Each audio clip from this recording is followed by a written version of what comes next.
네, 우리에게 주시는 말씀은 누가복음 23장입니다.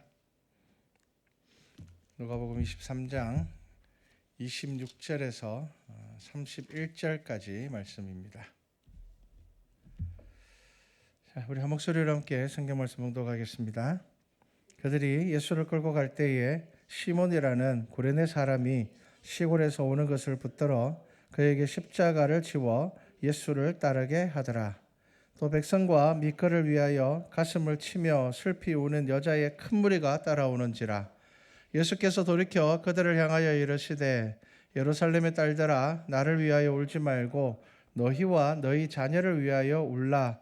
보라, 날이 이르면 사람이 말하기를 잉태하지 못하는 이와 해산하지 못한 배와 먹이지 못한 젖이 복이 있다 하리라. 그때에 사람이 산들을 대하여 우리 위에 무너지라 하며 작은 산들을 대하여 우리를 덮어라 하리라. 푸른 나무에도 이같이 하거든 마른 나무에는 어떻게 되리요 하시니라. 아멘. 자, 오늘 누가복음 말씀을 이제 볼 건데요. 이제 성경학교와 수련회를 앞두고 이 말씀을 꼭 나누고 싶었습니다. 우리가 이렇게 예배드리는 것이 얼마나 큰 은혜이고 감사인지 모릅니다. 예배를 시작하면서 이제 부르신 곳에서 찬양을 드렸죠.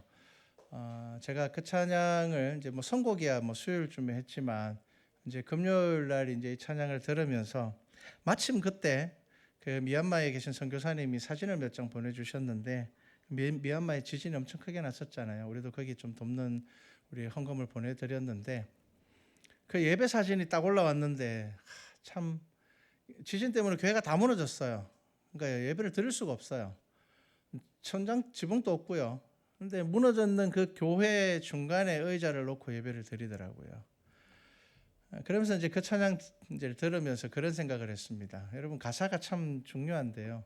부르신 곳에서잖아요. 우리는 우리가 가고 싶은 데 가서 예배를 드리려고 해요. 우리가 예배 드리고 싶은 상황에서 예배를 드리려고 하고 우리가 기분 좋은 곳에서 예배를 드리려고 하죠. 그런데 이제 찬양의 가사는 뭡니까? 부르신 곳에서예요.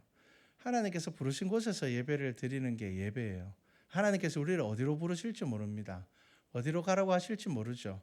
그런데 그런 모든 곳에서 예배를 드리는 것이 믿음입니다. 여러분, 그 예배가 우리 성도들의 삶에 우리가 주님 앞에 설 때까지 있기를 축복합니다. 자, 이제 성경학교와 수련회를 앞두고 오늘 말씀을 한번 묵상해 보시기를 바랍니다. 자, 우는 거 좋아하는 사람 없을 겁니다.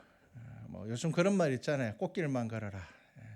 근데 말은 그렇지만 여러분, 꽃길만 걷는 것, 그 삶이 그렇게 행복한 삶은 아닐 겁니다. 왜냐하면 인생을 살아보니 눈물이 사람에게 꼭 필요하더라고요. 우리가 어떤 문제를 당했을 때, 또 어떤 상황 가운데 있을 때에 도저히 해결되지 않을 때, 어떤 사람의 말로도 위로를 받지 못할 때에 펑펑 울고 나면 이상하게 위로가 됩니다. 감정이 안정이 되죠. 하나님께서 우리를 그렇게 만드셨습니다. 울어야 될 때는 울어야 됩니다. 자존심 때문에 참으면 안 됩니다. 하나님이 인간을 얼마나 신비하게 만드셨는지 모릅니다. 그래서 운다라는 것, 이것은 인간의 감정 표현 중에서 가장 절실함을 나타내는 것입니다. 그런데 의외로 우리의 인생은 우는 겁니다. 우리 태어날 때 울잖아요. 죽으면 다 울어줍니다. 그렇죠?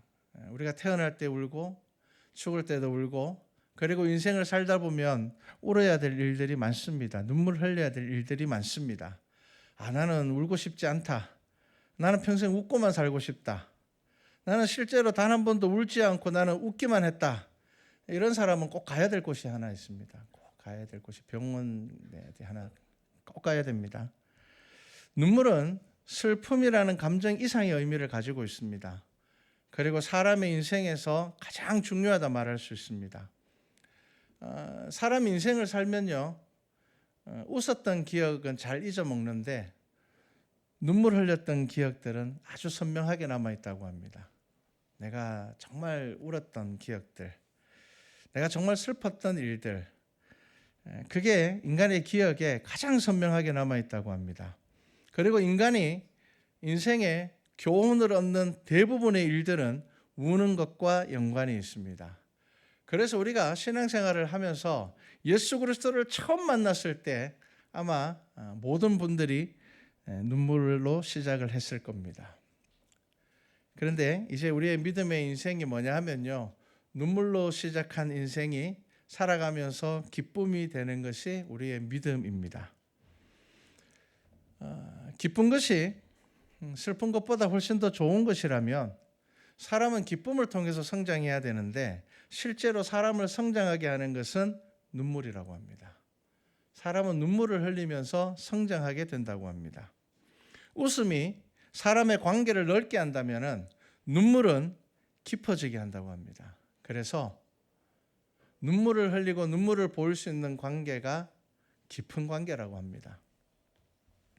자, 오늘 본문을 한번 보십시오. 자, 예수님께서는 이제 지금 십자가를 지시고 골고다를 올라가시는 길이었습니다. 그런데 예수님께서는 지금 십자가를 지고 갈 만한 체력도 되지 않고, 그렇기 때문에 구레네 사람 시몬을 붙잡아서 로마 군인들이 예수님이 십자가를 대신 지웠습니다. 그리고 예수님은 이제 걸어서 올라가고 계시는 중입니다. 자, 그때 정말 많은 사람들이 예수 그리스도를 위하여서 가슴을 치고 슬피 우는 여자의 큰 무리가 따라왔습니다.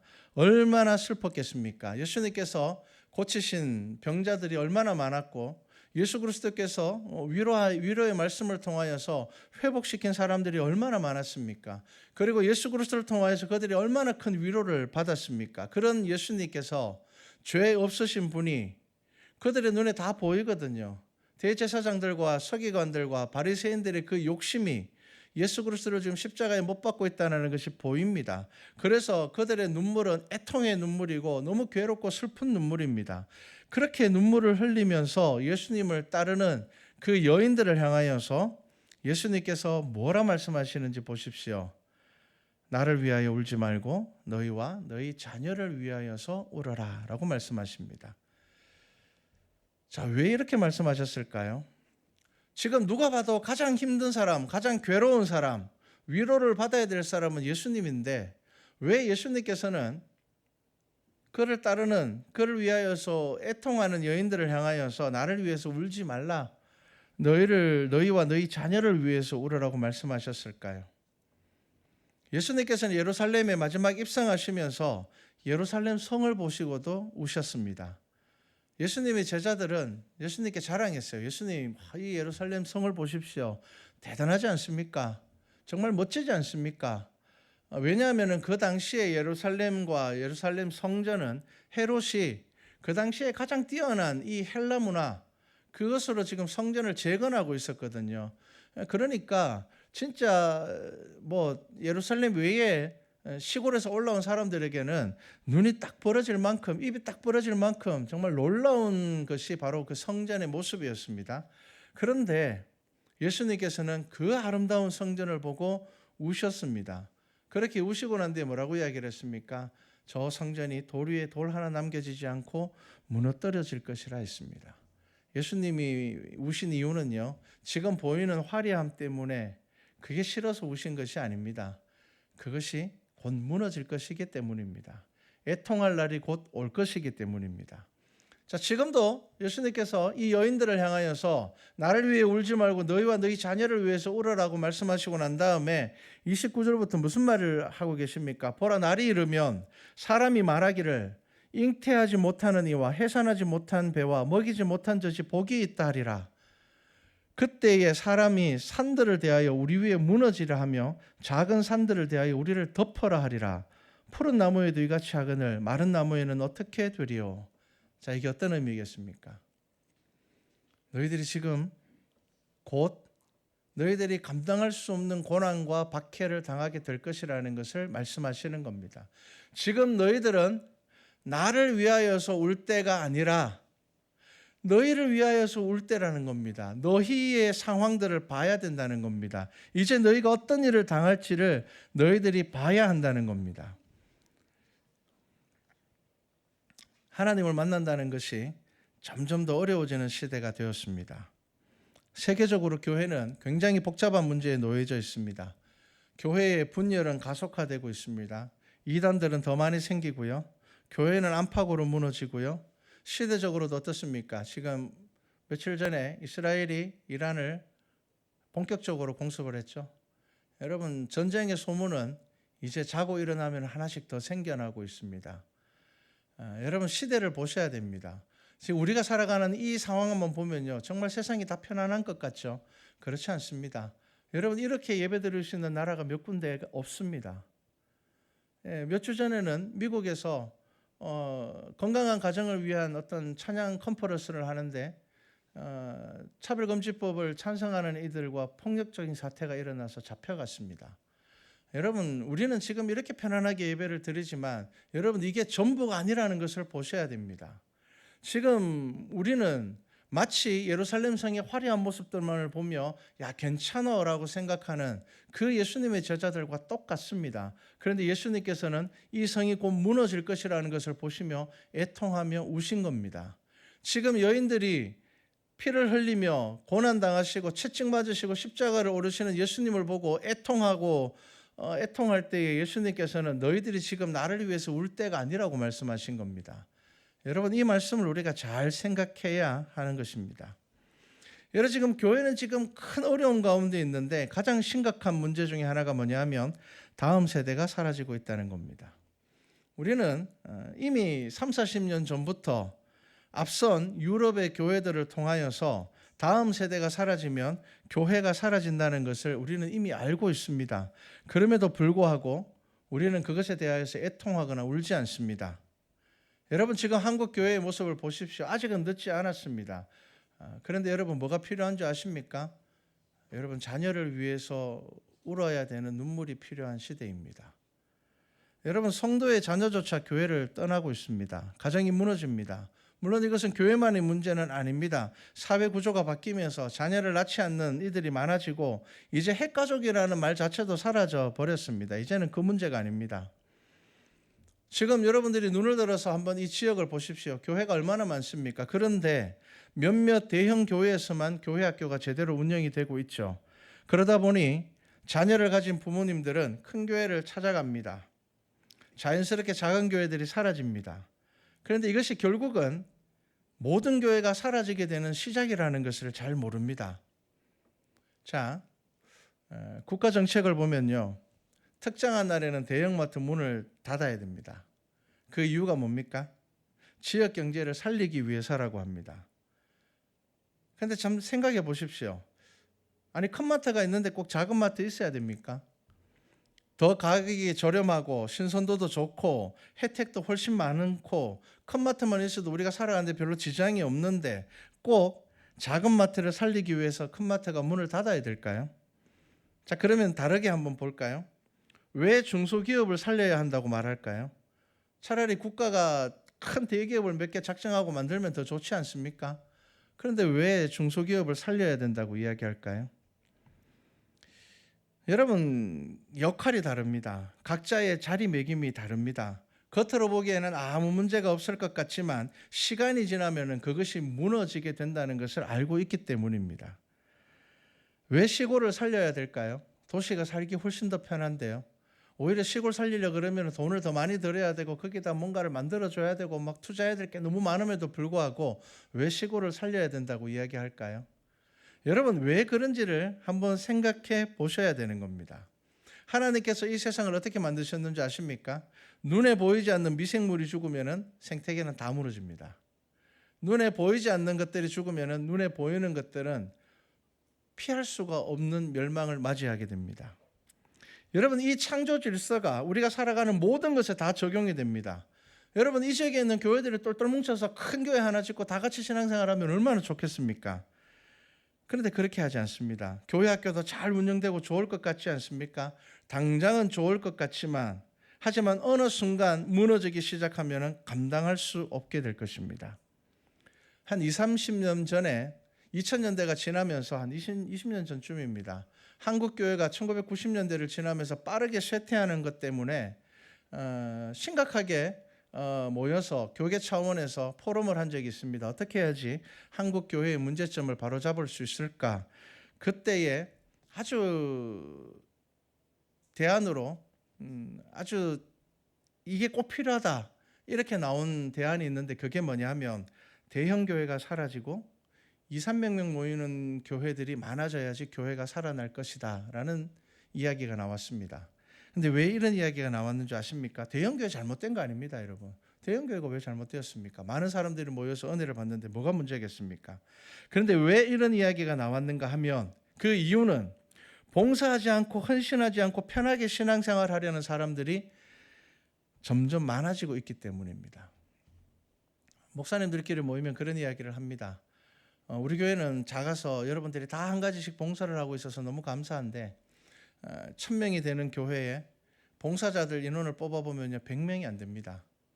100명 정도 되는 사람들이 다 하고 있습니다. 와서 봉사하고 교사하고 성가대하고 소수의 사람들이 봉사를 하고 나머지 사람들은 그냥 편안하게 신앙생활을 하려고 하는 겁니다.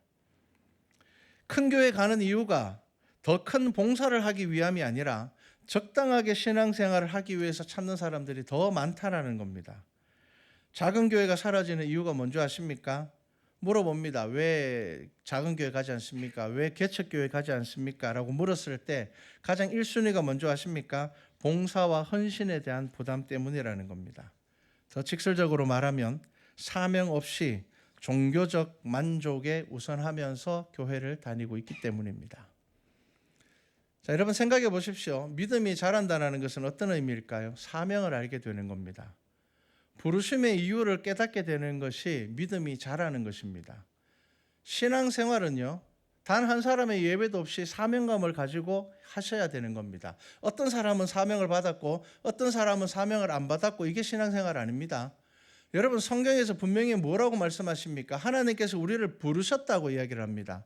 부르신 것은 뭡니까? 이유가 있는 겁니다. 하나님께서 우리를 이유가 있어서 불렀다라는 것을 알아야지 우리들의 교회가 회복되는 겁니다. 마치 교회를 선택하는 것을 자녀 교육을 위해서 좋은 학군을 찾듯이 교회를 찾는다면 시작부터 잘못된 것입니다. 여러분 성경에서 부모의 역할이 뭔지 아십니까? 자녀의 신앙 교육을 할 수 있을 만큼 성경을 공부하고 배워야 하는 것이 부모의 역할입니다. 교회에만 전적으로 맡기려고 한다면 성경이 말하고 있는 성경적 교육관을 이해하지 못하고 있는 겁니다. 자, 여러분 교회는 어디에서 출발했다고 제가 이야기합니까? 교회는요, 교인들의 회당입니다. 다르게 이야기하면 그리스도인의 회당입니다. 네. 그리스도인의 회당이 교회입니다. 그래서 교회당이라고 하죠. 자, 여러분 회당은요, 가장 작은 믿음의 공동체입니다. 유대인들이 회당을 어떻게 만드느냐? 성인 12명이 되면 회당을 만들었습니다. 그래서 이 회당의 개념은요, 확장된 가족의 개념이었습니다. 그래서 이 자녀 신앙의 주된 장소는 첫 번째가 가정입니다. 그리고 두 번째가 교회입니다. 여러분 이것을 알아야지 교회도 살고 우리의 믿음도 살아나게 될 겁니다. 성도들이 그냥 편하게 예배만 드리는 신앙생활을 하려다 보니 건강한 교회가 아니라 기업적인 교회가 생겨나기 시작한 겁니다. 마치 좋은 학원에 비싼 학원에 아이들 보내서 성적을 올리려는 것처럼 여러분 신앙교육을 생각하면 이거는 잘못된 겁니다. 자, 출애굽기 12장 21절 이하의 말씀을 제가 읽어드리겠습니다. 출애굽기 12장 21절에서 27절까지 말씀입니다. 한번 찾아보시고 한번 함께 눈으로 따라 읽으시면 좋을 것 같습니다. 출애굽기 12장 21절부터입니다. 모세가 이스라엘 모든 장로를 불러서 그들에게 이르되 너희는 나가서 너희의 가족대로 어린 양을 택하여 유월절 양으로 잡고 우슬초 묶음을 가져다가 그릇에 담은 피에 적셔서 그 피를 문 임방과 좌우 설주에 뿌리고 아침까지 한 사람도 자기 집 문 밖에 나가지 말라. 여호와께서 애굽 사람들에게 재앙을 내리려고 지나가실 때에 문 임방과 좌우 문설주의 피를 보시면 여호와께서 그 문을 넘으시고 멸하는 자에게 너희 집에 들어가서 너희를 치지 못하게 하실 것임이니라. 너희는 이 일을 규례로 삼아 너희와 너희 자손이 영원히 지킬 것이니 너희는 여호와께서 허락하신 대로 너희에게 주시는 땅에 이를 때에 이 예식을 지킬 것이라. 이후에 너희의 자녀가 묻기를 이 예식이 무슨 뜻이냐 하거든 너희는 이르기를 이는 여호와의 유월절 제사라. 여호와께서 애굽 사람에게 재앙을 내리실 때에 애굽에 있는 이스라엘 자손의 집을 넘어사 우리의 집을 구원하셨느니라 하라 하매 백성이 머리 숙여 경배하니라. 아멘. 자, 유대인들이 지키는 가장 중요한 절기가 뭔지 아십니까? 유월절 절기입니다. 자, 그런데 이 유월절 절기가 어디에서 지켜져야 됩니까? 가정에서 지켜지는 겁니다. 여러분, 가장 중요한 절기를 대제사장이 집례를 하고 온 이스라엘 백성이 모여서 지키는 것이 아니라 각자 가정에서 지키는 겁니다. 누가 한다고요? 아버지가 이 예배를 집례하는 겁니다. 여러분, 교회는 이러한 가정이 모인 믿음의 공동체입니다. 그래서 적어도 여러분들이 자녀를 믿음으로 양육하기를 원한다면 부모님들은 자녀들이 묻는 신앙적인 질문에 대답할 수 있기 위하여서 애써서 공부하시고 배우셔야 됩니다. 성경을 배우셔야 됩니다. 자녀가 뭐 묻는데 목사님한테 전화해봐라 이러면 그래도 참 다행이죠. 그런데 자녀들이 무슨 생각하겠습니까? 우리 부모님은 모르고 교회 다니는구나. 우리 부모님은 그냥 가서 예배만 드리고 오는구나. 자녀들이 그러니까 자지. 그런 생각하는 겁니다. 여러분, 이겁니다. 여러분, 성경에서 말하고 있는 자녀 교육의 시작이 어디냐면요, 가정입니다. 가장 중요한 곳이 어디냐면 가정입니다. 여러분이 성경을 다 할 수는 없습니다. 아이들이 어려운 질문하면 당연히 목사님에게 물어보라고 하면 되죠. 그런데 가장 쉬운 질문조차도 대답하지 못하시는 분들이 의외로 많습니다. 왜 그렇습니까? 여러분들이 성경을 배우려고 하지 않고 하나님의 말씀을 깊이 있게 묵상하지 않고 여러분들이 고민하지 않기 때문입니다. 자, 교회는 어떤 교회가 가장 건강한 교회인가? 가정 안에서 이 믿음의 양육이 되는 가정이 모이는 교회가 가장 건강한 교회가 됩니다. 예수님께서 오실 때까지 믿음의 세대가 교회에서 자라나야 됩니다. 자, 그래서 우리 다음 세대가 자라나기 위해서 필요한 것이 뭐라고 이야기를 합니까? 여러분, 예수님께서 우리에게 말씀하십니다. 바로 어른 세대들의 눈물입니다. 여러분, 어른 세대의 지식과 지혜와 권위가 있으면 안 됩니다. 눈물이 있어야 됩니다. 자녀를 위하여서 울어야 합니다. 우리는 눈물을 손해보는 것으로, 지는 것으로, 자존심의 문제로 생각할 때가 많은데, 그러면 진짜 하나님께서 성경을 통하여서 우리에게 주시는 기쁨을 누리지 못합니다. 제가 중고등학교 다닐 때 그때 수련회를 생각하면요, 그 시대 우리 교사 선생님들은 정말 열정이 뜨거웠다라는 생각을 합니다. 다른 거 다 제쳐놓고요. 뭐가 가장 기억에 남는가 하면, 지금은 직장 다니는 분들이 휴가를 자기가 원하는 날짜를 쓸 수가 있습니다. 그러니까 1년에 휴가 개수가 정해져 있죠. 그래서 자기가 휴가를 쓸 수가 있어요. 그런데 제가 중고등학교 다닐 때는 우리나라가 그런 나라가 아니었습니다. 휴가철이 있었습니다. 7월 마지막 주, 8월 첫 주, 딱 이게 휴가철이었습니다. 이때 아니면 휴가 못 갑니다.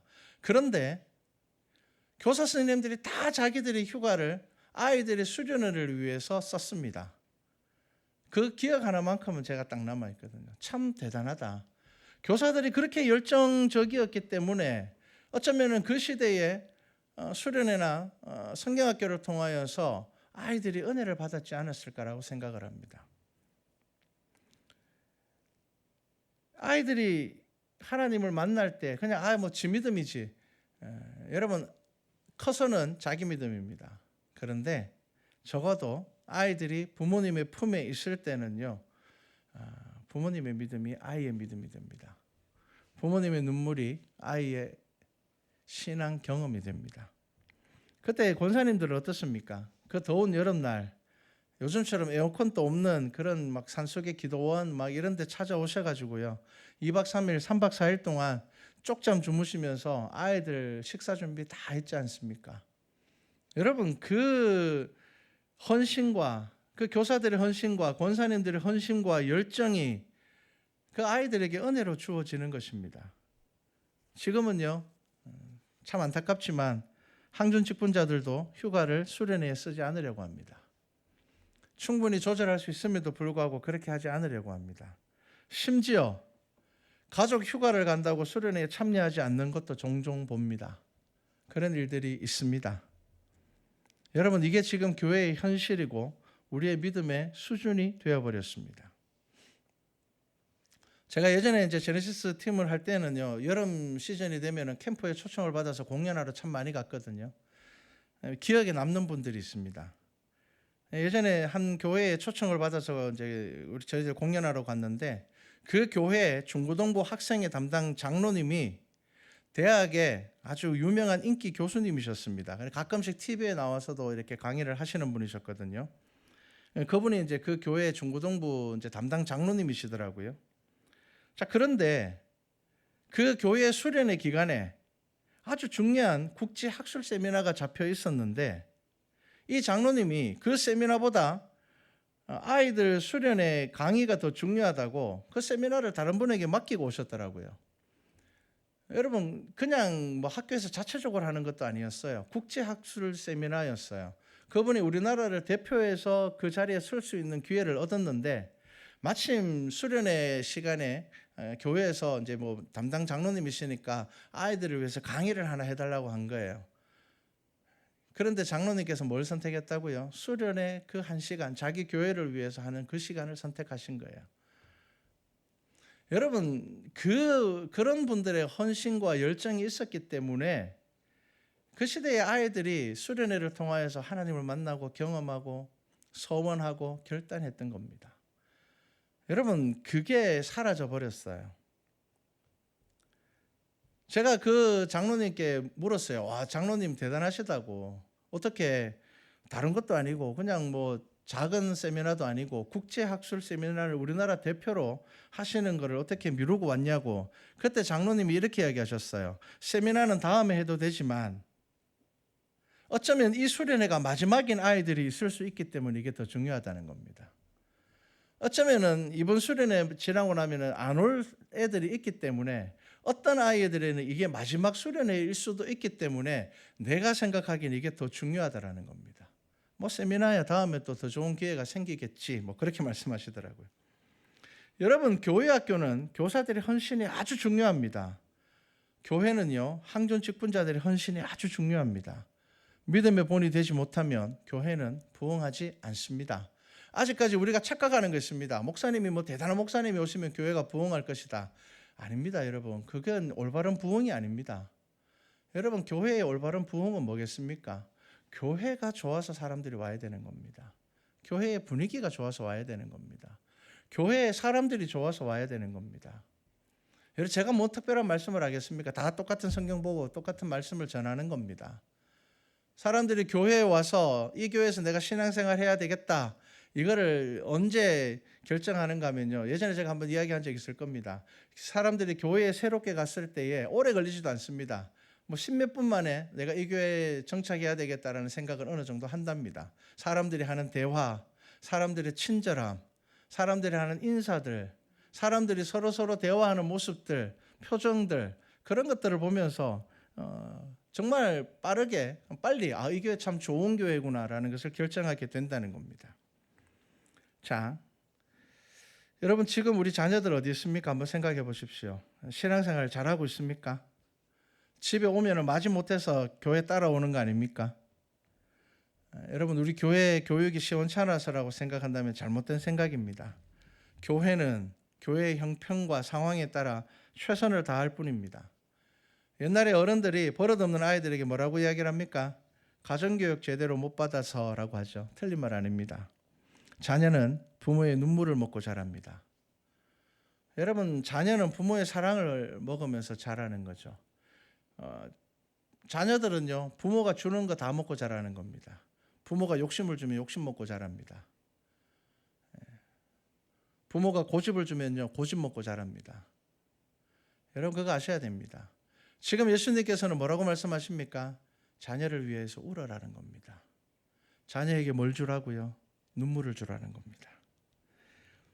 여러분, 이 눈물 속에 예수님이 있어야 됩니다.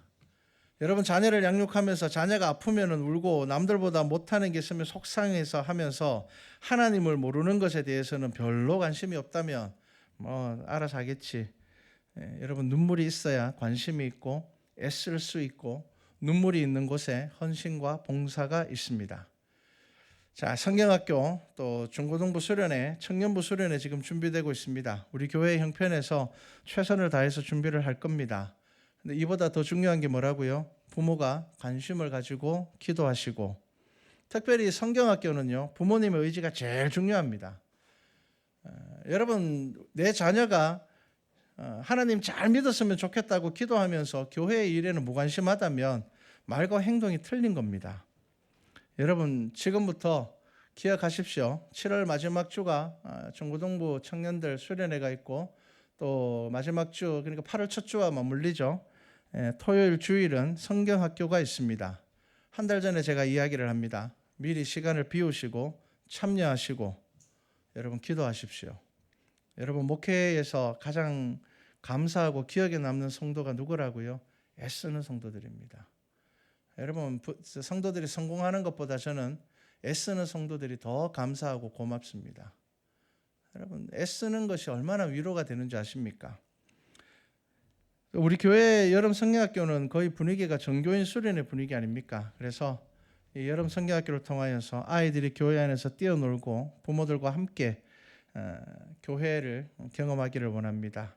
부모의 고집과 욕심으로 그 기회를 막지는 마십시오. 예수님은 저와 여러분들에게 분명하게 말씀하십니다. 자녀를 위해서 울라고 하십니다. 지금은 자녀를 위해서 울어야 될 시기가 맞습니다. 교회에 있는 다음 세대 다 우리 자녀들입니다. 내 자녀는 아니라 할지라도 우리의 다음 세대를 다 여러분의 자녀로 생각하십시오. 시편 126편에 보면 우리가 잘 아는 말씀이 있습니다. 눈물을 흘리며 씨를 뿌리는 자는 기쁨으로 거두리로다. 울며 씨를 뿌리러 나가는 자는 반드시 기쁨으로 그 곡식단을 가지고 돌아오리로다. 우리는 웃으며 씨 뿌리고 웃으며 거두고 싶죠. 그거 안 된답니다. 성경 말씀이 진리의 말씀 아닙니까? 하나님께서 정해놓으신 창조의 질서가 뭐냐면요, 눈물을 흘리어야 기쁨으로 단을 거두게 됩니다. 내 고집을 내려놓는 눈물이 있어야 자녀가 삽니다. 내 욕심을 내려놓아야지 자녀가 사는 겁니다. 제가 설교 말씀을 준비하면서 우리 교회 명부를 다시 한 번 더 정리를 했습니다. 우리 교회 지금 딱 70명입니다. 장년이 32명입니다. 절반이 안 돼요, 장년이. 청년이 13명입니다. 엄청 많습니다. 이제 청년들 중에는 작년에 한 발 걸치고 있는 사람들이 있기 때문에 같이 하면은 이제 우리는 이제 성인으로 따지면 45명이 성인입니다. 중고등부 아이들 10명이고요. 어린이부가 15명, 딱 70명입니다. 여러분, 전교인이 70명인데 모든 세대가 있는 교회는 굉장히 드문 교회입니다.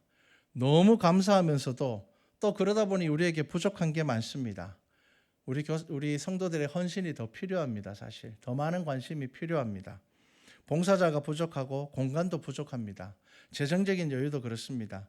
제가 마음속으로 전도사님 한 분을 꼭 모시고 싶은데 몇 해 전부터 아마 여러분들에게 그런 광고를 했을 겁니다. 전도사님 한 분을 꼭 모셔서 우리 교회가 가지고 있는 이 특성을 좀 잘 살렸으면 좋겠는데, 사실 전도사님 한 분을 모시려면 재정적인 여유가 좀 있어야 됩니다. 그래서 제가 마음으로만 생각하고 기도하고 또 여러분들에게 가끔씩 이야기를 하고 있는데, 언젠가 재정적인 여유가 생기면 교회 학교를 잘 섬길 수 있는 동력자 한 분을 모셔서 이 교회 학교가 더 잘 살아났으면 좋겠습니다. 그래도 아쉬움보다는 감사함이 훨씬 더 많습니다. 우리 교회에 전 세대가 있다라는 것이 하나님께서 우리에게 주신 가장 큰 은혜입니다. 그래서 우리 어른들은 이 아이들이 다 내 자녀다 생각을 하시고 이 아이들을 위하여서 눈물과 기도로 잘 섬기는 우리 교회 되기를 주님의 이름으로 축복합니다. 기도드리겠습니다. 사랑의 하나님, 예수님께서 우리에게 하시는 말씀입니다. 너희와 너희 자녀를 위해서 울어라. 지금은 우리의 자녀를 위해서 울어야 될 때입니다. 시대를 바라보면 울어야 될 때입니다. 우리의 자녀들이 자라나야 되는 이 시대가 얼마나 험합니까? 대한민국이 마약으로 인하여서 얼마나 지금 혼란스럽습니까? 아이들이 이 인터넷 도박 때문에 얼마나 큰 어려움을 겪고 있습니까? 우리 자녀들을 위해서 울지 않으면 이 다음 세대가 살아나지 못할 것입니다. 우리 말씀과 찬양교회에 모든 세대를 허락하여 주셨으니 우리 어른들이 자녀를 위하여서 울 수 있는 어른들 되게 하여 주시옵소서. 감사드립니다. 예수님의 이름으로 기도드렸습니다. 아멘.